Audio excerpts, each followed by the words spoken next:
I started my teaching career in Texas and came to California and got hired in San Ysidro, and I was teaching first grade.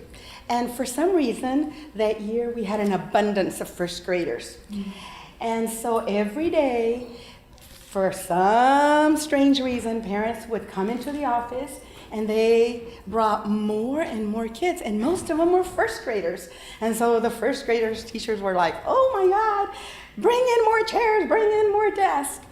And so one day the principal called, all the first grade teachers, and she said, guess what? We're getting a brand new teacher to take another first grade class. And she said, so right now what I want you to do, I want everybody to give up 4 or 5 of their students. And you know what happened. And I started looking at the names, and then I said, I don't think that we're making very good choices for this new teacher.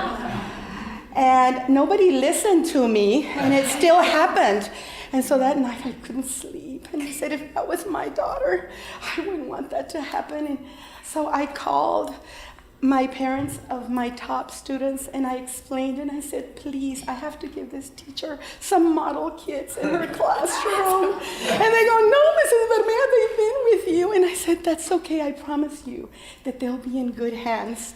And so the next morning, I was always there really, really early. But that day, I went like about 30 minutes even earlier, and sure enough, by the principal's office, there was this beautiful young lady with this beautiful curly hair with heels this high. And they're still there. And I walked to her and I said, are you our new teacher?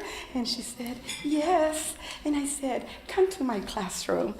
And I want to show you my classroom. And I sat her down and I said, here is a tape of great children's songs. I said, sometimes the kids get kind of antsy, so if that should happen today in your class, you can play some of this music and then they'll calm down. And I said, and I have a couple of stories in case you need them, you may not. And she said, oh, thank you so very much. And then I said, and remember, this is my classroom, room 8. If you need more music, I have tons of books and music, and I will share with you. And so she left. She was on the other side of my classroom, so I couldn't see. I didn't see her at all. And sure enough, when the bell rang and the students left, I heard a little knock on my door. I opened the door, and sure enough, this teacher looked at me. And she was just looking at me, and then I said, you don't have to tell me. It wasn't a very fun day, was it? And she goes, no. And I said, sit down with me. Let me tell you what happened. And so I explained, and I said, if you try really hard this year, and if you make it this year, the rest of your teaching career will be a piece of cake. And it did. After that, she came to live with me, and I found out that she was the most creative person. She did calligraphy. She could draw, which I couldn't. And so she started making all these posters for all of our chants, for our stories, for our poems, for everything in the classroom. And guess what? I was her little elf. All I did was color them. But we would always be talking about literacy and about what we were going to do in the classroom. And she would always make 2 of everything. One for her classroom and one for mine. Oh, wow. She was so talented from the very beginning till today. In her 32 years, this teacher has been aware of each student's needs, and she develops her own materials for all the different levels. Her classroom has always been full of children's writings, chants, poems, teacher-made visuals for the students so that they can explore the language in stories and books. She shares her teaching strategies with all of the other teachers. And she conducts workshops for so many teachers, and especially every year she'll have workshops for parents to teach parents how to read to their students and activities they can do at home with them. The principal brings everybody that comes to visit to the school. Guess what classroom they go first? In her classroom all the time. All the student teachers come through her for training. So she tells others that I was her mentor and that I taught her very well. Well, if that is so, this student surpassed this teacher because she not only became the district teacher of the year, she became the county teacher of the year, and she became one of California State's teacher of the year. Wow. What an accomplishment. And I would be here all afternoon if I read all her accomplishments up to today. And so, today, it is with great pleasure and honor to introduce to you the most dedicated, creative, committed, energetic, my best friend, my comadre, la maestrita from way down south in San Ysidro, Zenaida Rosario. Thank you.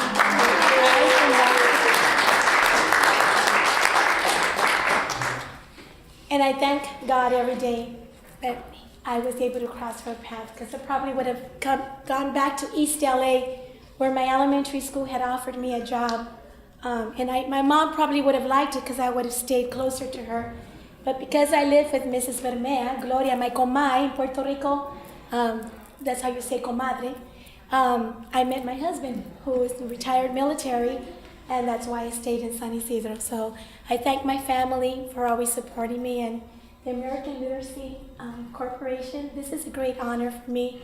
On behalf of the children of San Ysidro, I teach at a border city where in my parking lot I have the most amazing, breathtaking view.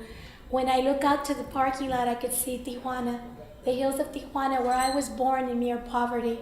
My parents, they immigrated to this country when I was 2 years old to come and give us an opportunity for what education can give us, a hope for a better life. So my mother and my father took us to East Los Angeles, where I went to Garfield High School, the great home of Jaime Escalante, the movie of Stand and Deliver. And I was very inspired by him, by the fact that he never gave up on students that people really felt they didn't have hope for. So when I got a job in San Ysidro and Gloria offered me her home to live with her, I really felt very fortunate to be able to work with children, and children that a child like I grew up. We had so many struggles. I can relate to their language barriers and some of their hardships that they go through, because I experienced much of what they went through. And my father, who passed away a year ago, he was always very, very proud that I became a teacher. And my mother too. Mi mamá es mi alma. She's my soul. And my father would always instill in us the importance of education. We didn't have books in my home. Obviously, we were very poor. But the first time, school teachers would read me Dick and Jane. I remember those books. But for some reason, they didn't seem as exciting as the very first story I heard read out loud at a park. We went on a field trip in Los Angeles, and the author of this book called Tiki Tiki Timbo, No So Rembo, Cherry Berry Rucci, Pip Perry Pimbo. And the way she read it, and I said, that's how you're supposed to read stories. And it just stayed in my heart. And the next time I landed in a classroom and I saw that book, I picked it up and I said, this is a must read every year. So I read that book and my kindergartners walk around, Tiki Tiki Timbo, No So Rembo, Cherry Berry Rucci, Pip Perry Pimbo. And so I wanted to bring a feeling of validating the importance of books. And my father, even though he wasn't able to finish school because he had to help his family, he always told us the importance of education. And he himself, as I got older, I noticed he started reading more in the class at home, read lots of books. And so, I kept saying, I can't wait to be 15, to be able to work and get money. So when I was 8, he took us to the strawberry fields so that we could really see what hard work was like. So I thought, great, I'm gonna make a lot of money. We went to the strawberry fields. My mother made tortillas early in the morning, made us burritos. And when we got there, the foreman explained to us, you have to start in one row and go straight. You can't eat any of the strawberries. And if you do, we're not gonna pay you. And you have to fill up this crate and then we'll pay you at the end of the day. Well, I thought, this is gonna be fun. So started picking the strawberries, and soon that sun in Irvine came up, and I could feel the mosquitoes, and I was itchy, my back was hurting, and throwing the strawberries. Well, at the end of maybe 6 hours, I filled up a crate, and I was so excited carrying it up there, and I got paid $1. $1.